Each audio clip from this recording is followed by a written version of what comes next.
यहाँ से हम बताना भी चाहते हैं कि स्कूल लाइन से जुड़े हुए दिल्ली के अंदर हम 80,000 परिवार है, परसों हमने पेपर में भी दी थी। बाकी सरकार के पास इसका डाटा है और वो परिवार पिछले मार्च से कोरोना की वजह से बिल्कुल प्रभावित है, जिनके पास ना तो खाने का आज राशन रहा।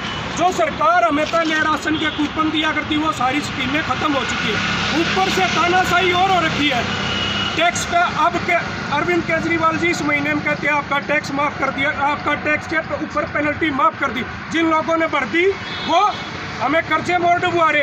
आपदा को अवसर समझना सबसे बड़ी गलती है। जो लोग आपदा का अवसर समझते हैं ना, वो मैं तो चोर मानता हूँ लोगों को। आपदा कभी अवसर नहीं होती, आपदा में लोगों की मदद की जाती है। जिन लोगों ने ये नारा दिया, बिल्कुल गलत नारा दिया, वो चोर की नीति से ये नारा दे रहे हैं। मैं बता दूं एक उदाहरण के तौर पे, अगर आपदा का अवसर कौन समझते हैं? केदारनाथ के ऊपर बाढ़ आई थी, वहाँ लोग बह गए थे, केदारनाथ के अंदर बह के चले गए थे या लूट लिए गए थे, किसी की उंगली काट ली गई थी, किसी की गले काट कर चैन निकाल ले गए थे। वो होती है आपदा में अवसर, आपदा मदद की जाती है। इसका उदाहरण ये सिख कम्युनिटी है। नेपाल के अंदर जब आपदा आई तो इस सिख कम्युनिटी ने वहाँ जाके भी भंडारे लगाए और मदद की। आपदा में सिर्फ मदद की जाती है, आपदा का अवसर समझना ही गवर्नमेंट को बंद कर देना चाहिए। यह बिल्कुल निहायत ही बेकार और बेसोचा समझा नारा दिया गया। उनकी तरफ से ठीक है, लेकिन जनता के तौर पर यह नारा बिल्कुल बकवास है। इसको तुरंत इस नारे के लिए माफ़ी मांगनी चाहिए जिन्होंने ये नारा दिया। दूसरा, अरविंद केजरीवाल से भी हम इनके माध्यम से बता देना चाहते हैं, आप हमारे बाप बैठे हैं बॉर्डर के ऊपर, वहाँ हमारे बुजुर्ग बैठे हुए हैं, किसान बैठे हुए हैं, हम उन्हीं के बच्चे हैं। एक तरफ तो आप उनकी तरफदारी करते हो, दूसरी तरफ हमारे घेरने के लिए दिखा प्रशासन लगा देते हो। वहाँ तो प्रशासन को कोसते हो। ये तो आपके प्रधानमंत्री जी ने, गृह मंत्री जी ने इनको अंदर आने के लिए रोक दिया गया। और ये किसने लगाया? अरविंद केजरीवाल जी। आप बड़े दिल से आज हमें बुलाते हैं। कितनी बार हमने बोला कि हमारे से मिलने का टाइम दो। हम आतंकवादी हैं, चोर हैं, हम इस देश की जनता है और ड्राइवर है। ड्राइवर इस समाज की रीढ़ की हड्डी है जो इस देश को चलाता है। एक किसान, एक ड्राइवर है, हर किसी को एक दूसरे स्थान तक पहुंचाने वाला ड्राइवर है। और हमें आज किस नियत से देखे जा रहे? अगर अरविंद केजरीवाल जी को कोरोना से डर लगता है तो पब्लिक सेवा से इस्तीफा दे दो। अगर इतना ही डर लगता है तो पब्लिक सेवा से इस्तीफा दे दो कोरोना से। नहीं तो आज कोरोना काल में हमारे परिवारों की हालत देखो क्या हो गई है। आप ऊपर से हमें इतना तक नहीं, मानसिक दबाव में जितना जी रहे। हमने कितनी बार आपको लिखा जी, आप एक साफ शब्दों में ये लिख दो, जब तक स्कूल नहीं खुलेंगे, जब तक अरविंद केजरीवाल सरकार आपके साथ खड़ी है, किसी भी तरह की कोई पेनल्टी नहीं लगेगी आपके ऊपर। और जब तक नहीं, उसके 2 महीने बाद तक, क्योंकि आज हमारे पास पैसा नहीं है तो कहाँ से हम फिटनेस करवाएं, इंश्योरेंस करवाएं, गाड़ी का टैक्स भरें, रोड टैक्स कहाँ से भरेंगे हम? जब गाड़ी जो चली नहीं, जिसने कमाया नहीं, तो वो रोड टैक्स कहाँ से भरेगी? आज की सरकारों में अंग्रेजों में कोई खासा फर्क नहीं रहेगा। पहले भी अंग्रेजों से हमारे बुजुर्ग लड़ते रहे कि टैक्स माफ करो। आपदा जब आती थी, जब काल पड़ जाता था, तो वो तब भी हमारे बुजुर्ग लड़ते रहे जी हमारा टैक्स माफ करो। और आज भी हम वहीं खड़े। तो फिर राजगुरु सुखदेव, भगत सिंह, इनकी जो बलिदान था वो तो बेकार जा रहा है आज। क्या वो ऐसा भारत चाहते थे जो आज भी उनके बच्चे, पहले तो हमारे बाप लड़े, आज उनके बच्चे लड़ने लग रहे उसी टैक्स के खिलाफ? जब ऐसे टाइम में जब हमने 10 रुपये नहीं कमाने थे तो ये सरकार फ्री में वाहन तो चलवा सकती है। तो हमारे गाड़ियाँ जब नहीं चलनी थी तो उनके ऊपर टैक्स भी माफ़ किया जा सकता था, लेकिन नहीं किया। उसके बावजूद हमें ये बता दो कि इस 10 महीने में हमारा परिवार किस हालत से गुजर पाया। और शिक्षा मंत्री जी ने एक बार बैठ कर ये कह दिया कि भाई अब जुलाई तक स्कूल नहीं खुलेंगे क्योंकि बच्चों की सुरक्षा का सवाल है। बच्चे तो हमारे भी हैं श्रीमान जी, हम भी दिल्ली के नागरिक हैं। या तो हमें लाइन में खड़े करके गोली मरवा दो। फिर आज हम इस संख्या में हैं, इसकी वजह से ये है कि कोरोना की वजह से हम इतनी कम संख्या में आए, क्योंकि हमने अपने सिर्फ प्रतिनिधि बुलाए थे। ये दिखा दो। अगर हमारी नहीं सुनी गई, अब सरकार ने हमारी बात नहीं सुनी या हमें जवाब नहीं दिया कि सरकार की तरफ से हमारे लिए क्या कदम उठाए गए, तो अब हमारे पास और कोई रास्ता नहीं बच जाता। क्योंकि हमने जो हमारे पास अधिकार है प्रोटेस्ट का, इसमें भी आ गए। मुख्यमंत्री आवास पर, मुख्यमंत्री जी के ऑफिस जाकर हम वहाँ भी जाकर अपनी मांग दी है। अपने एरियो के एमएलए को भी हम ज्ञापन दे चुके। अब हमारे पास और कोई रास्ता नहीं बचा हुआ जी। हम ज़्यादा लड़ मर नहीं सकते, या फिर आप वो चाहते हो तो वो भी कर देंगे, लेकिन हम ऐसे लोगों से लड़ना मरना भी नहीं चाहते। हम ऐसे हिंदुस्तान में फिर जीना भी पसंद नहीं करते। अब हम राष्ट्रपति से एक ही बार इच्छा मृत्यु के लिए लिखेंगे। अगर मुख्यमंत्री ने हमारी मदद नहीं करी तो अब हम लास्ट है हमारा यही हथियार। हम राष्ट्रपति से इच्छा मृत्यु मांगेंगे। सहमत हो तो बता दो भाई। ये सभी ऊपर खड़े होकर दिखा दो जी। अब बगैर काम धंधे का घर नहीं चलते। नहीं, आप नीचे खड़े हो जाए, कैमरे वाले ऊपर खड़े हो जाएंगे, दिखा देंगे। महेश भैया आप लोग नीचे खड़े हो जाओ तो दिखा सके। ये यूनियनों के प्रतिनिधि यहाँ रखे हैं और इन्होंने आज ठान लिया, अब हमें जीने का अगर भूखे रोज रोज मरने से अच्छा एक दिन हम कर लेंगे। हमारे बीच में से बहुत से लड़के आत्महत्या करके बेरोजगारी की वजह से, बेरोजगारी हमारी लिए और थोड़ी है, आपकी नीतियों की वजह से। एक बात और ध्यान में रख लो, संगठित होना आज बहुत जरूरी है। असंगठित क्षेत्र को जिस तरह से सरकार खत्म करने पर लगी हुई है, चाहे वो मोदी जी है चाहे केजरीवाल जी है, कोई नहीं इसमें से बटा हुआ, सभी एक थाली के चट्टे बट्टे हैं। वो आज किसान बैठे हुए तो संगठित होने की वजह से बैठे हुए थे, लेकिन आज वो संगठित हो गए। आज वो सरकारों को नाक रगड़ने मजबूर कर रहे हैं, कल को हम भी कर देंगे अगर संगठित हो गए तो। आज खड़ी गाड़ियों की हमारे से EMI मांगी जा रही है।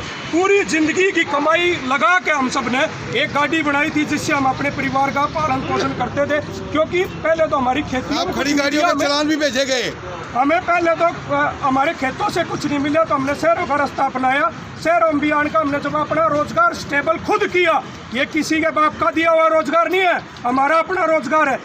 ये जो ट्रांसपोर्ट लाइन है किसने दी हमें? सरकार ने सरकारी नौकरी दी, प्राइवेट नौकरियां हमने खुद अपनी गाड़ी लेकर रोड पर एक एक सवारी आवाज ला के बिठाई है। 1988 में बड़े हैं प्रीवेनेक, उससे पहले भी गाड़ियां चलती थी ना, वो तो हमारे ऊपर टैक्स लेने के लिए थोपे गए हैं। ये सोच लो कि ये संगठित होना बहुत जरूरी है। अगर नहीं हो पाए तो इस तरह से पहले टैक्सी लाइन को ख़त्म कर दिया, जो हमारे एरियो में टैक्सियों के बूथ थे उसको ख़त्म करके ओला उबर को ला दिया गया। आज क्लस्टर लाए उसको ब्लू लाइन को ख़त्म करके क्या बदला क्या? जो सरकार कहती थी ब्लू लाइन तो ऊपर चढ़ जाती, भाई चलाने वाला तो वही रह गया, सिर्फ एक कंपनी को धकेल दिया गया। ये सरकार की नीतियाँ हैं असंगठित क्षेत्र को बर्बाद करने। हम अपने क्षेत्र को बर्बाद नहीं होने देंगे, चाहे हमें इसके लिए कहीं तक गुजरना पड़े। प्रशासन का हम पूरा साथ देंगे। अब हमारा चाह भी है, वहाँ तक हम जाएंगे, मुख्यमंत्री जी का नाम ज्ञापन देखाएंगे। अगर फिर हम बता देते हमारी मांगों पर नहीं विचार किया गया, क्योंकि आज हम भूखे पेट हैं, ये सच है। इसमें अगर कोई भी दिल्ली वाले तक कहीं तक भी प्रशासन भी हमारे पीछे खड़ा है, अगर कोई भी आदमी ये कहते हमारी मांग गलत है तो हम भाई ये दिल्ली छोड़ देंगे, दुनिया छोड़ देंगे। और बताओ 10 महीने से जिस आदमी ने 1 रुपया नहीं कमाया है, वो कहाँ से आपके टैक्स दे देगा? और फिर सुन लो टैक्स की बात, टैक्स से आप हमें क्या दे रहे हो? टैक्स तो सरकार को हमारी सुरक्षा देनी चाहिए। सुरक्षा के नाम पे क्या है? कितनी गाड़ियाँ जिनके आज सिलेंसर तक चोरी होगी, बैटरियाँ चोरी होगी, सिलेंसर चोरी हो गया, बैटरियाँ चोरी हो गई, स्टेपनी चोरी होगी, गाड़ी चोरी होगी। क्या दिया टैक्स के बदले में? दिया क्या? फिर क्यों लूट रहे हो हमें? अगर टैक्स के बदले में कुछ नहीं दे सकते तो लूट भी क्यों रहे हो आप? सिर्फ हमें हमारी रगों से खून निकालना बाकी रह गया और कुछ नहीं रह गया। ये कोई राजनीति वाले आदमी नहीं है। हमें यहाँ भाषण, सिर्फ हमारे दिल का दुख है। हम आज यहाँ खड़े होकर भाषण नहीं देते। अगर मुख्यमंत्री जी हमारे से मिलते, एक बात और बता दूं, कोई ये सोचेगा क्योंकि आजकल ट्रेंड सेट कर रखा है, जो भी किसी के खिलाफ बोलेगा ये कह दिया ये बीजेपी का, या कांग्रेस का, ये आम आदमी है, टुकड़े टुकड़े गैंग का, ये फलाना ये ढिमकाना। नहीं है भाई, हमने दम लगा कर मुख्यमंत्री की सरकार बनाई थी, प्रूफ है। साथ दिया था कि नहीं दिया था? आज वही मुख्यमंत्री जी हमारे से मुँह चढ़ा रहे हैं। क्या ईवीएम ने बनाया था आपको भी मोदी जी की तरह? हमने बनाया था छाती ठोक कर, और फिर आप हमारे से लुकते घूम रहे। मुख्यमंत्री जी अगर इतना ही कोरोना से डरे तो कुर्सी छोड़ दो, कोई अच्छा आएगा इसके ऊपर। आपको अच्छा समझ गए कुर्सी बिठाया था, आपको अच्छा समझ गए कुर्सी बिठाया गया था। फिर आपसे यही उम्मीद के साथ यही उम्मीद करते हैं कि आप हमारे बारे में विचार करोगे। वाकई में हालत बहुत ज़्यादा खराब है। एक तो तुरंत प्रभाव से ये टैक्स जब तक स्कूल नहीं खुलते तब तक घोषणा कर दो कि माफ़ कर दिया जाए। दूसरी बात, मनोवैज्ञानिक लोगों के ऊपर से दबाव कम होगा। ट्रांसपोर्ट मंत्री एक प्रेस कॉन्फ्रेंस करके और हमें भी लिखित में दे दे ताकि भाई आप लोगों को डरने की या दबाव में रहने की ज़रूरत नहीं है। जब तक आपके स्कूल नहीं खुलेंगे तब तक आपके कोई भी पेपर के ऊपर पेनल्टी नहीं लगेगी। दूसरा, हमारे परिवार का गुजर बसर करने के लिए मजबूरी हमारी, हमें 5 से 10 हज़ार रुपये जिस तरह से सरकार ने दिए थे वो मदद दे, वो इस तरह से नहीं दे जैसे पैसे पिछली बार बैच से दिया था, हमारे से भी शपथ पत्र ले ले कि हम ड्राइवर हैं, चालक है, कंडक्टर है या फिर हमारे साथ परिचालक जो भी है उनका शपथ पत्र ले ले। ऐसे नहीं जो पिछली बार कुछों को दे दिया कुछों को ना दिया। ये भी सरकार की हमें पाड़ने की नीति थी और उसमें कुछ हद तक वो कामयाब भी हुई कि कुछ लोगों को लगा नहीं ये तो सिर्फ नए बैच वालों को मिलेंगे, पुराने बैच वालों को मिलेंगे।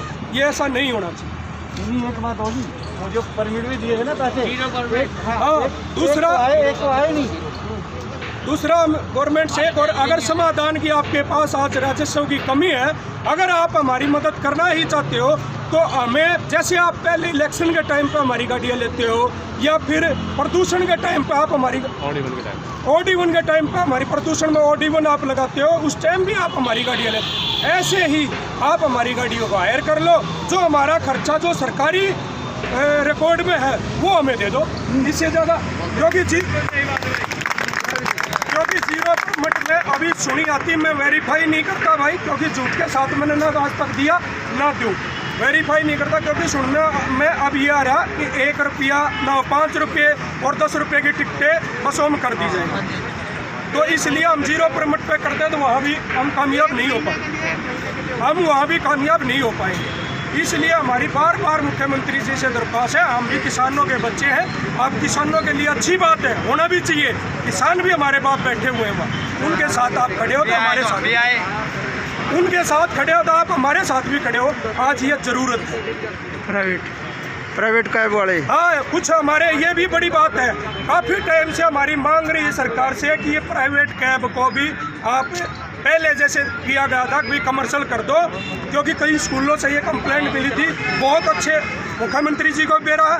सेक्टर 13 में जब वो एक सभा के दौरान आए थे तो हमने उनको इलेक्शन के दौरान मिले, वो हमारे से मिले और उन्होंने हमें वादा किया था। अब इस बार बढ़ने के बावजूद पक्का सुनेंगे, उस वादे पर आप मुख्यमंत्री जी कायम रहो, और जब तक आप इन प्राइवेट कैबों को कमर्शियल नहीं करते, इनकी भी हमारी तरह मदद की जाए। जो प्राइवेट कैब वाले हमारे भाई हैं उनकी भी मदद की जाए, वो भी स्कूलों में चलने वाले हैं। और सभी पेरेंट्सों से, जो हमारे पेरेंट्स, जो हमारे सपोर्टर हैं, जो हमें सपोर्ट कर, उन सब से आज रिक्वेस्ट है, मुख्यमंत्री जी को मेल के जरिए या फिर आप ट्वीट के जरिए हमारे बारे में ज़रूर लिखें। ये रिक्वेस्ट है आपसे, बार बार रिक्वेस्ट है, हमारे बारे में ज़रूर लिखें। इनकलाब, भारत माता की, भारत माता की, ट्रांसपोर्ट एकता यूनियन। और कोई भाई साहब इस लाइन के भाई साहब हमारे इंद्रजीत जी हैं, ये ट्रांसपोर्ट लाइन से इनको देख कर नाम सीखे। ये एक तरह से हमारे गुरु हैं, गुरु समान हैं, गुरु ही हैं। जितनी लड़ाई है ट्रांसपोर्ट लाइन के लिए लड़ते हैं, मेरे हिसाब से कोई नहीं लड़ता। भाई साहब सोशल मीडिया से ग्राउंड लेवल पे कल ही रात को लेट में इनको बता पाया कि हमारा ऐसा ऐसा, क्योंकि ज़्यादातर लोगों को ये पता भी होगा। कल ही मेरे दादाजी का देहांत हो गया, उसके बावजूद भी मैं आज यहाँ खड़ा हूँ तो मजबूरी में खड़ा हूँ, क्योंकि सबको पता ही आज हालात ऐसे हो रखे। अगर हमारे घर में किसी का देहांत भी हो गया ना तो फूकने तक के पैसे नहीं, वो भी मांगने पड़ेंगे। अब आपको इंद्रजीत जी बताएंगे। हाँ जी, हाँ गगन भाई। दोस्तों, पहले तो सर्वप्रथम एक बार दोबारा लो राम भाई से बात दोबारा स्टार्ट करते हैं।